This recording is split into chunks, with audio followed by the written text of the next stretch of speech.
वो तो करना ही पड़ेगा क्योंकि मैं बोलने वाली हूँ, आप सुनने वाले ऑडिटोरियम से जा तो नहीं सकते। तो सुनो,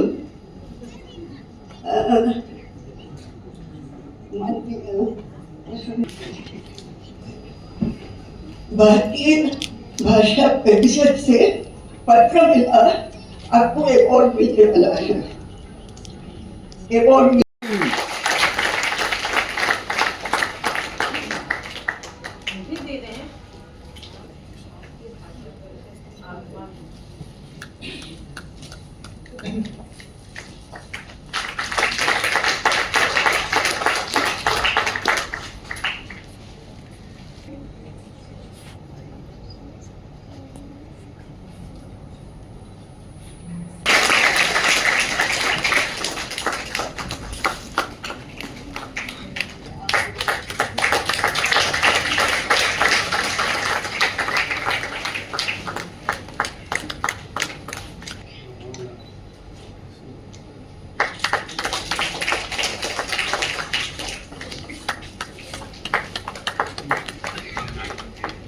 बड़ी गौरव की बात है, गौरव की बात है।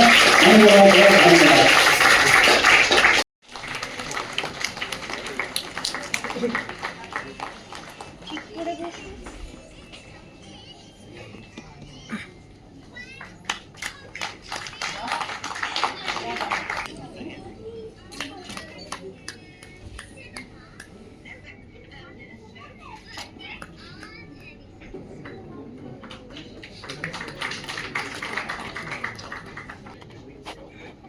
अशोक वहीं पर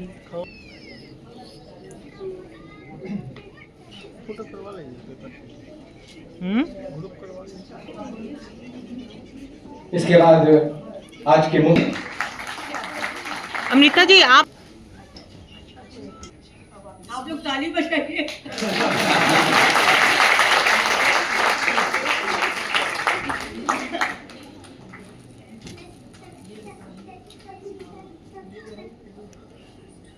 ये भी भाव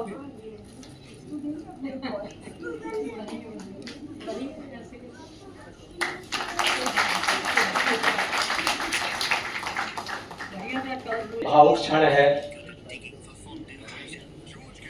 भारतीय, और आज हम देख सकते हैं कि यदि वे जिंदा होते तो पाते कि इन 50 सालों में इसकी छत न केवल मजबूत है बल्कि यहाँ पर साहित्य की भारतीय आत्मा मौजूद है। कोई भी साहित्य वह मनुष्यता की दबी हुई आवाज है। पहले तो वह मनुष्यता का दबा हुआ सौंदर्य है, और यहाँ ये सारे जो हमारे संपूर्ण भारत से यहाँ जो हमारे साहित्यकार बंधु उपस्थित हैं, हम देख सकते हैं कि ये सभी के सभी साहित्यकार 7 भाषाओं के साहित्यकार यहाँ उपस्थित हैं, और हमारे मंच पर एक सांस्कृतिक इंद्रधनुष का दृश्य है। इंद्रधनुष में भी 7 रंग होते हैं, और परिषद हर साल 7 भाषाओं के वरिष्ठ और नई पीढ़ी के साहित्यकार को सम्मानित करती है। ये सभी साहित्यकार अपनी अपनी राष्ट्रीय भाषा, एक ऐसा देश है जहां विविधता और अखंडता में कोई अंतर विरोध नहीं है।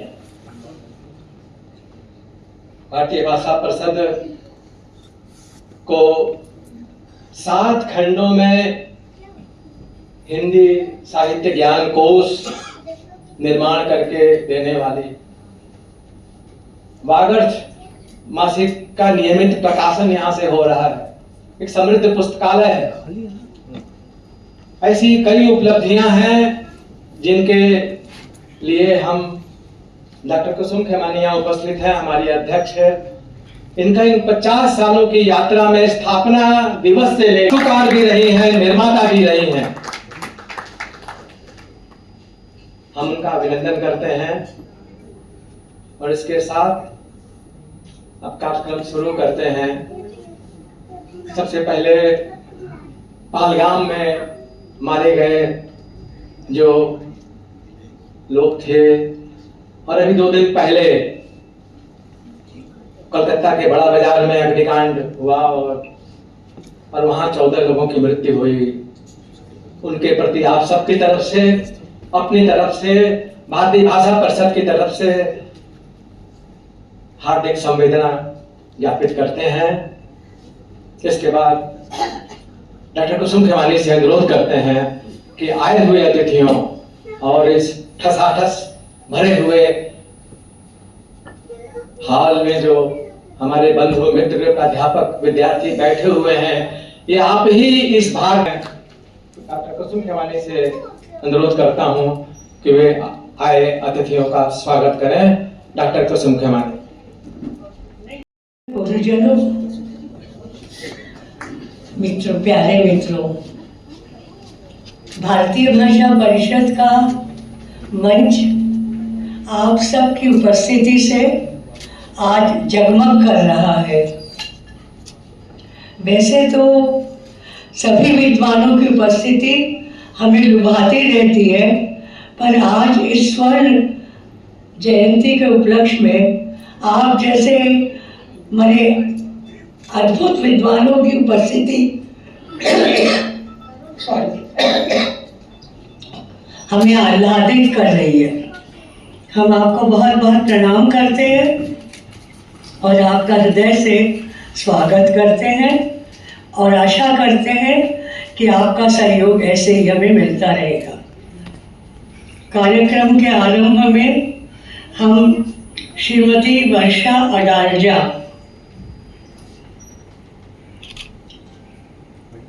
का अभिनंदन कर रहे हैं। उन्हें इस स्त्रीवादी लेखिका के रूप में प्रसिद्ध नहीं पड़ेगा ना। आपके उपन्यास अनुसार बंदीवान अत्यधिक चर्चित हुए हैं। आपकी कई गुजराती टीवी पे फिल्म भी बनी है। श्रीमती में समग्र पुरस्कार देते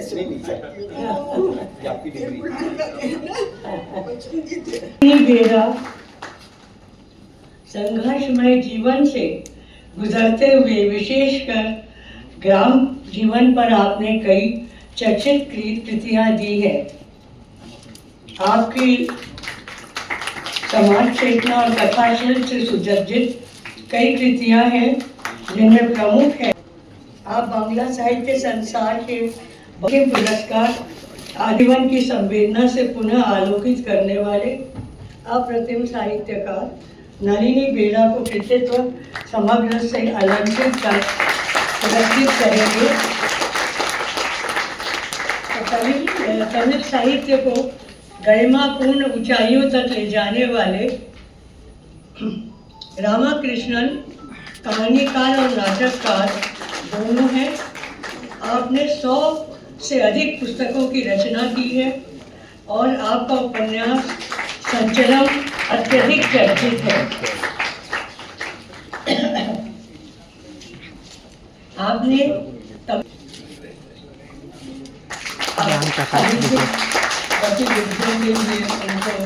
सृजन और विवेक सब इनमें शामिल है। और आप हिंदी साहित्य के दैदीप्यमान नक्षत्र है। आपको आलोचना हरियाणा की मिट्टी की आवाज़ है आपके लेखन में, और दिल्ली का दरवाज़ा मैं कागज़ी कश्तियाँ बनाता हूँ आदि काफ़ी चर्चित है। आपको हरियाणा साहित्य अकादमी के कई पुरस्कार मिल चुके हैं।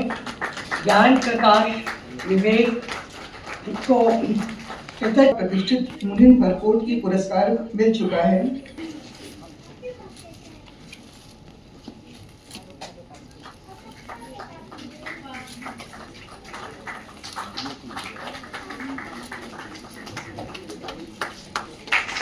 आपका एक कविता संकलन तोहफा पोर्णी पाटम के अलावा आलोचना की 3 पुस्तकें प्रकाशित हैं, जिनमें से एक का संबंध ललित आत्मकथा के मूल्यांकन से है। आप उस्मानिया यूनिवर्सिटी सिकंदराबाद में तेलुगु साहित्य के सहायक प्रोफेसर हैं। आप सांस्कृतिक रूप से निरंतर सक्रिय हैं। श्री आदि नारायण को युवा पुरस्कार से सम्मानित करते हुए भारतीय मुहावरों से उर्दू साहित्य संसार को एक आधुनिक रिसर्च को उर्दू अदब की दुनिया में काफी सराहा गया है। श्री मोदी जी को युवा पुरस्कार से सम्मानित करते हुए भारतीय भाषा परिषद गौरवान्वित से हिंदी के सांस्कृतिक जगत में अपना एक विशिष्ट स्थान बनाया है। उनका एक महत्वपूर्ण कविता संग्रह मोर्चे पर विदा गीत है, जो दलित संवेदना और सरोकारों से जुड़ाने के अलावा अपने समय के संपूर्ण संकट को उद्घाटित करता है। आपकी कविता कई भाषाओं में हो चुका है।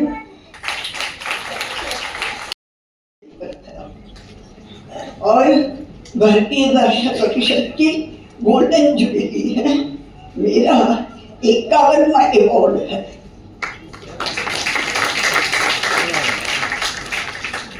और कलकत्ता की साड़ियाँ भी बहुत पसंद है, तो वो भी एक ऋणानुबंध है। तो ये ऋणानुबंध से हम सब लोग एक दूसरे से जुड़ते हैं। भला सर्जक लिखता क्यों है? उसके दिमाग पर कोई बंदूक नहीं लगता। भाई लिखो, कॉर्पोरेट में जाओ, ये काम करो, वो काम करो, जहाँ पैसा मिलता है। आप लोगों को पता है ना, कविता में पैसा नहीं है, तो क्यों हम करते हैं? जब वाल्मीकि ने रामायण लिखा तो तुलसी ने क्यों तुलसी रामायण लिखा? एक रामायण तो था। तुलसी ने बोला, भविष्य में कोई प्रश्न पूछेगा, तुमको क्यों लिखने की जरूरत पड़ी? तो तुलसी खुद जवाब देता है, स्वांतः सुखाय रघुनाथ गाथा। तो हम जो लिखते हैं, पहले स्वांतः सुखाय हमारे परितोष के अंदर, क्योंकि हम लिखे बगैर रह नहीं सकते, इसीलिए। और जैसे कृष्ण कहते हैं, अभी धृतराष्ट्र तो महाभारत देखते नहीं, अंध है, तो कृष्ण कहते हैं संजय को, दिव्यम ददासि चक्षु, मैं तुमको दिव्य चक्षु देता हूँ, तुम महाभारत देखो। हम संजय के पास एक दिव्य चक्षु है, जो लोगों के हृदय में खेलता हुआ महाभारत देख के आपको दिखाते हैं। तो उसके हृदय की पीड़ा वेदना वो हमको सब लिखती है। तो एक दफा मैं पुराने टाइम में, मतलब बहुत साल पहले, जब ये लेखन यात्रा शुरू की, तो लाइफ मैगजीन देख रही थी। तभी रिलेटना बहुत टॉप पर थी। तो उसमें मैंने एक चित्र देखा, छोटे बच्चों की स्कूल की। उसमें अमेरिकन ने गेरिला समझ के बॉम्ब फेंका था। 400 बच्चों का सिर्फ लोही मांस का ढक पड़ा हुआ था। गांव में खबर हुई, सभी माताएं दौड़ती हुई आई, वो डर में कूद पड़ी कि मेरे बच्चे की एक आंख, एक अंगुली मेरे को मिल जाए। तभी मैंने सोचा कि युद्ध कथा भी लिखूंगी। बहुत सारे रिसर्च किए, इतिहास पढ़ा, उन लोगों का पहरवेश कैसा है, वियतनाम का आकाश का रंग कैसा है, दूर कैसी है, क्या क्या है उसके पास। और उसमें कथा का रस डाल के, घोल के मैंने नवलकथा लिखी, आतश, फायर। तो मैंने सोचा, तभी व्हाट्सएप नहीं था, 2 लिपि की कथाएं आप पढ़ते हो, वो कथा थोड़ी है, आपको लग रहा है। तो तभी मैंने सोचा कि जब भी हम हमारा स्वातंत्र संग्राम भूल गए हैं, तो दूसरों के साथ ये संग्राम में किसको रस पड़ेगा। लेकिन वो तो पेपर पे सीरियलाइज हुई, उस टाइम बहुत प्रतिष्ठित सोवियत नेहरू अवार्ड मिला। तो अवार्ड मिलता है, सबको खुशी होती है, सब सज्जन को। अभी भी ये उम्र में भी मुझे खुशी होती है अवार्ड मिला। क्यों? क्योंकि हमको लगता है कि सारी जिंदगी हम जो रास्ते पर चले वो सही रास्ता है। हमने सालों दवाएं नहीं ली, क्योंकि परकाया प्रवेश करना पड़ता है आत्मों के साथ। उसके सुख दुख हमारे दुख होते हैं, उसकी जो कथाएं हैं, व्यथाएं हैं, वो हमारी आंख में भी आंसू लेती है। फिर दूसरी कथा, फिर तीसरी कथा, कहाँ हम पहुंचते हैं। जब ये दिल्ली साहित्य अकादमी के बड़े गाँव में ब्रह्मनद को जो सबसे बड़ी नदी का बिल्कुल है, उसको लोहे की नदी भी कहते हैं, क्योंकि इतने एनिमल स्लॉटर होते हुए मैंने अपने आंख से देखा कामाख्या मंदिर में। मैं सो नहीं सकी। तो अलग अलग शहरों में जाके अलग अलग कथाएं मिली, अलग अलग आदमियों को मिले और भारतीयों का चेहरा देखा, समाज का एक दूसरा रूप देखा। तो मैंने तय किया कि समाज के नीचे के थर में जो लोग रहते हैं, जिसकी कहानी कभी कहीं नहीं गई हो, जिसको समाज के बाजू पर हटते हैं, उसकी कहानी मैं कहूँगी।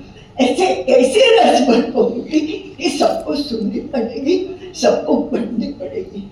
मैं लेप्रोसी के आश्रम में गई, बहुत बड़ा गुजरात में आश्रम, सोनी रंगत को पद्मश्री दिशा मिली, आपने पढ़ा होगा।